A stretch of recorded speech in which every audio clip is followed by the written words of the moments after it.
இன்னைக்கு நம்ம ஃபுட் வார் season 5 third episode தான் பார்க்க போறோம். நம்ம ஹீரோ நான் உன்னை கண்டிப்பா தோக்கடிச்சிட்டேன் அப்படின்னா நீ யாரு என்ன ஏதுங்கிற விஷயத்த என்கிட்ட சொல்லணும்னு கேட்க, அதுக்கு சுசுகியுமே ஓகே நான் உன்னை தோக்கடிச்சிட்டேன்னா உன்னோட கத்தியை நீ எனக்கு தரேன்னு சொல்ல. ஸோ அதுக்கப்புறம் அந்த இடத்துல ரெண்டு பேரும் சமைச்சுக்கிட்டு இருக்கும் போது நம்ம மெகுமி கேட்பா, ஆமா உங்ககிட்ட ஜெயிக்கிறது அதெல்லாம் ஓகே தான், பட் இருந்தாலும் அந்த சுசுகி பார்த்து என்ன நினைச்சிட்டு இருக்கிறாரு, எதுக்கு தேவையில்ல உன்னோட கத்தியை கேட்கிறாருன்னு கேட்க, தெரியல மேபி இந்த சுபாரு பையன் இருக்கிறான்ல அவன மாதிரி தான் இந்த ஆளு ஏதோ கத்தியெல்லாம் கலெக்ட் பண்றாரு போல அப்படின்னு சொல்லிட்டு நம்ம ஹீரோவும் அங்க சமையெல்லாம் ரெடி பண்ணிடுறானா. அதை பார்க்கும்போதே நம்ம மெகுமி ஓகே சூப்பரா இருக்கு, பட் இருந்தாலும் இத அந்த டக்குமி பையன் இந்த சூப் காம்படிஷன்ல செஞ்சா அதை இன்ஸ்பயர் பண்ண மாதிரியே இருக்குதுன்னு சொல்லும் போது ஆமா அதேதான். அது மட்டும் இல்லாம அங்க சாஸ் மாதிரி ஒன்னு ரெடி பண்ணியிருப்பான், ஆனா அந்த சாஸ்மே வந்து சீஸை வச்சுதான் ரெடி பண்ணியிருப்பான். நாம அந்த சீஸை வந்து வேக வச்சு அதை கருப்பாகிற வரைக்கும் விட்டுட்டு நல்லா ட்ரை பண்ணப்பட்ட பூண்டையுமே பயன்படுத்தியிருக்கேன் அப்படின்னு சொல்லும் போது அப்ப மெகுமி கேப்பா, யூஸ்வலா இந்த மாதிரியான டிஷ் எல்லாமே கொஞ்சம் ஆயிலியா இருக்குமே, சோ அது எப்படி நீ மேனேஜ் பண்ணது, எப்படி ட்ரையாவே இருக்குதுன்னு கேட்கும்போது அப்ப சுசுகி வாத்தியார் சொல்றோம்,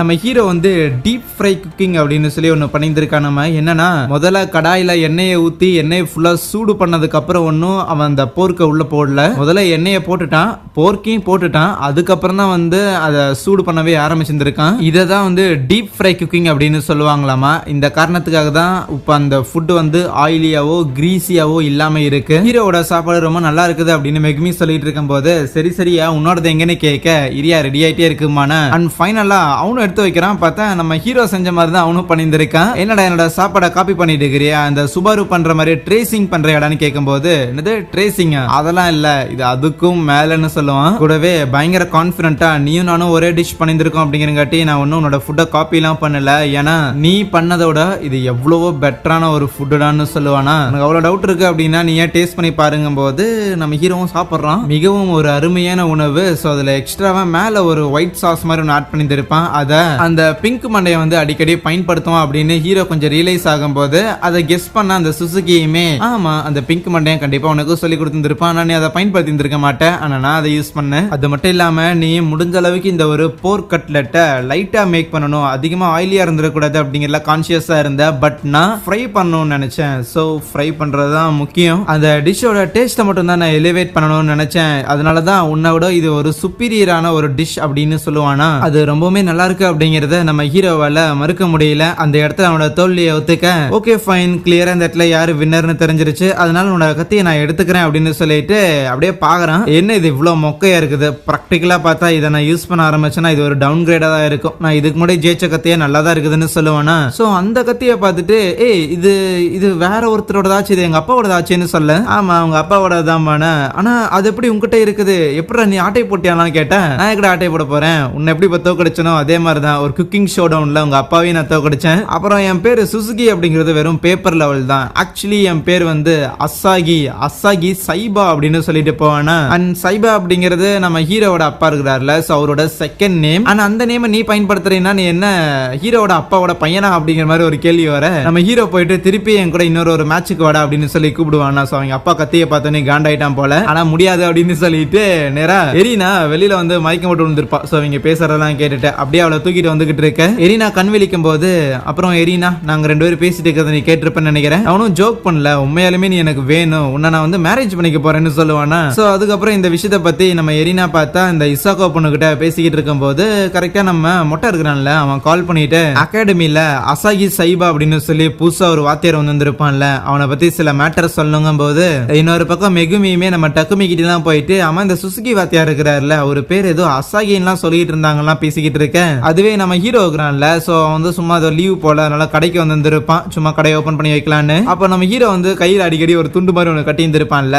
அது ஆக்சுவலி அவங்க அம்மா யூஸ் பண்ணிட்டு இருந்தது போல. சோ அதை அப்படியே நினைச்சு பாக்குறான். சரி முதல்ல எங்க அப்பா என்ன பண்றான், போன் பண்ணா எடுக்க மாட்டாப்ல, இருந்தாலும் சும்மா ட்ரை பண்ணி பார்ப்போம்னு போன் பண்ணா ரிங் அங்கேயே தான் அடிக்கும். என்னன்னா அவரும் அங்க வந்திருப்பாரு. அவரு ஹீரோவை பார்த்தோன்னே இந்த மாதிரி அந்த மொட்டை சொல்லியிருந்தான் நீ ஏதோ இந்த ப்ளூ காம்படிஷன்ல வந்து பார்ட்டிசிபேட் பண்ண போற அப்படின்னு, நான் பயந்துட்டு வெளியே வந்த மாதிரி நீயும் வந்துடாதரான்னு சொல்ல நடக்காதுமானா. சோ அதுக்கப்புறம் அசாகி அப்படிங்கிறவன் இந்த சுசுகிங்கிற பேரோட இந்த இடத்துல சுத்திக்கிட்டு இருக்கிறான். கூடவே உங்களை ஏதோ பேட்டில்ல கூட தோக்கடிச்சான் அப்படின்லாம் சொன்னான், அதெல்லாம் உண்மையான்னு கேட்கும்போது ஆமா இப்பதான் கொஞ்ச நாளுக்கு முன்னாடி தோக்கடிச்சான், ஆனா அதே நேரத்துல அவன் உனக்கு எதிராக போட்டி போடுறதுக்கான காரணமுமே நான் தான் அப்படின்னு சொல்லுவான். சோ அதுக்கான ஒரு பிளாஷ்பேக் போறதுக்கு முன்னாடி இன்னொரு பக்கம் நம்ம மொட்டை இருக்கிறாப்ல, சோ அவரும் பார்த்தா இந்த அசாகியை பத்தின விஷயங்கள் எல்லாத்தையும் நம்ம எரினா கிட்டையும் சொல்லிட்டு இருக்கிறான். இந்த அசாகி அப்படிங்கிற இந்த ஒரு பையனை தான் நம்ம ஹீரோவோட அப்பா ஒரு அப்ரண்டிஸா வச்சிருந்திருக்காராமா. கிட்டத்தட்ட ஒரு 10 வருஷத்துக்கு முன்னாடி அவனை முத தடவை மீட் பண்ணாரு பண்ணாரு அப்படின்னு ஆரம்பிக்குது.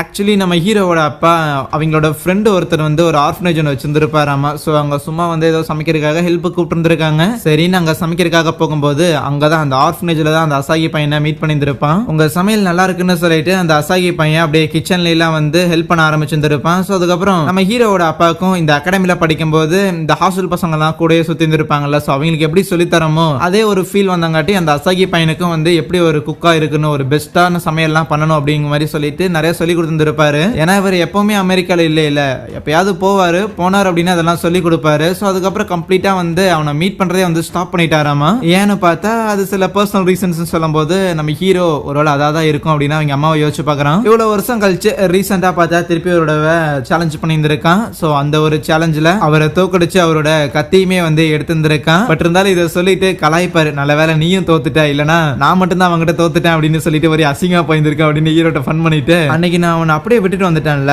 ஸோ அதனால மேபி பழி வாங்கறதுக்காக என்னோட கத்தி என்கிட்ட இருந்து எடுக்கணும்னு நினைச்சான். ஈவன் நீ என் பையன் தானே, அதனால உன்னையும் அவன் தோக்கடிக்கணும் அப்படின்னு நினைக்கிறான். இது எல்லாமே என்னோட தப்பு தான் சொல்லும் போது அதுக்கு ஹீரோ, யோ இதுக்கு உனக்கு என்னையா சம்பந்தம், எனக்கு திறமை இல்லை அதனால நான் அவன்கிட்ட தோத்துட்டேன், அடுத்து கண்டிப்பா நான் தான் அவனை தோக்கடிப்பேன், ஏன்னா இது அவனுக்கும் எனக்கும் இருக்கிற பஞ்சாயத்து அப்படின்னு சொல்லிட்டு சரி நாம 2 பேரும் ஒரு ஃபுட் பேட்டில் பண்ணிக்குவோமா, அதுக்கு தேவையான விஷயம் எல்லாம் ரெடி பண்றேன்னு சொல்லிட்டு போவானா. நம்ம ஹீரோட அப்பாவுக்கு ஒரே ஹாப்பி, லைக் உன்ன மாதிரியே தான் இருக்கிறான் அப்படின்னு அவனோட ஒய்ஃப் வந்து நினைச்சு பார்ப்பாங்க. இங்க மொட்டை கிட்ட இருந்துமே நம்ம எரினாவும் இந்த மேட்டர் எல்லாத்தையும் கேட்டிருந்திருப்பாள்ல. ஸோ மொட்டைக்கே பார்த்தா நம்ம ஹீரோட அப்பா தான் இந்த விஷயம் எல்லாம் சொல்லியிருந்திருப்பாராமா. ஏன் மொட்டை இதை கேட்டிருந்திருப்பான் அப்படின்னா இந்த மாதிரி அசாகி சைபா அப்படிங்கிற மாதிரி சொல்லிட்டு ஒரு நேம் வந்து இன்டர்நேஷனல் லெவல்ல குக்கிங்ல பார்த்தா ஒரு பயங்கர ஃபேமஸான ஒரு நேமா இருந்திருக்கும். ஸோ அதனால யாரா அந்த பையன் அப்படின்னு கேட்கும்போது தான் நமக்கு தெரிஞ்சவனா இருந்திருப்பான். அது மட்டும் இல்லாம இந்த ப்ளூ அப்படிங்கிற இந்த ஒரு இன்டர்நேஷனல் காம்படிஷன்லயுமே வந்து அந்த அசாகி பையன் போட்டி போட போறான். இந்த அகாடமி சார்பா கிடையாது, மிட் நைட் செஃப்ஸ் அப்படின்னு சொல்லி ஒரு குரூப் சார்பா. அவங்க எல்லாருமே வந்து அபிஷியலா ஏதோ இடத்துல இருக்கிறவங்க அப்படிலாம் இல்ல, மோஸ்ட்லி அண்டர் கிரவுண்ட்ல சமைக்கிறவங்க,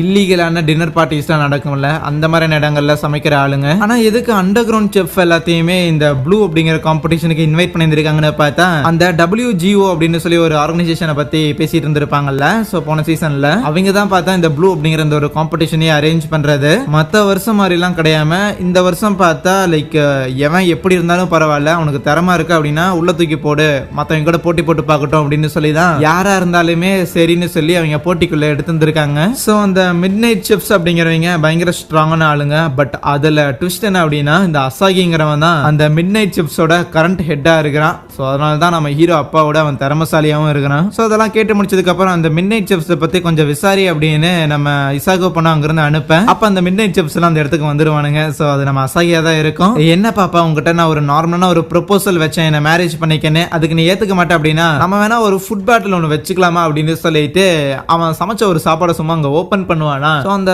ஸ்மெல்லே வந்து நம்ம எரினாக்கு ரொம்ப பிடிச்சிருக்கும் போல. பட் இருந்தாலும் அவ சாப்பிட மாட்டா. பரவாயில்ல, இந்த ஸ்மெல்லுக்கே இவ்வளவு மயங்கி போறியே, அப்ப சாப்பிட்ட நீ என்ன ஆவ, சரி நான் அந்த ப்ளூ காம்படிஷன்ல என்ன தோக்கடிச்சுக்கிறேன், இப்போ ஒன்றும் பிரச்சனை இல்லை அப்படின்ட்டு அங்கிருந்து போயிருவான். எதுக்கு வந்தான் எதுக்கு போறானே தெரியல. இங்க நம்ம ஹீரோக்குமே அந்த அசாகி அப்படிங்கிறவன் வந்து இந்த ப்ளூங்கிற காம்படிஷனுக்கு வரப்போறான் அப்படிங்கிற மேட்டர்லாம் தெரிய வர அப்படின்னா சரி அவனை அங்க வச்சே தோக்கடிக்கலாம் அப்படின்னு முடிவெடுக்கிறானா. ஒரு பக்கம் மெகுமி அதுவே டக்குமி பையன் அப்படின்னு சொல்லி இவங்களும் ஜெயிக்கணும் தான் நினைக்கிறாங்க. ஆனா கண்டிப்பா அந்த ப்ளூங்கிற காம்படிஷன் நம்ம காலுக்கு கீழே தான் அப்படின்னு அசாகி பயங்கர கான்பிடண்டா இருக்க அங்கே இந்த ஒரு எபிசோடையும் முடிக்கிறாங்க.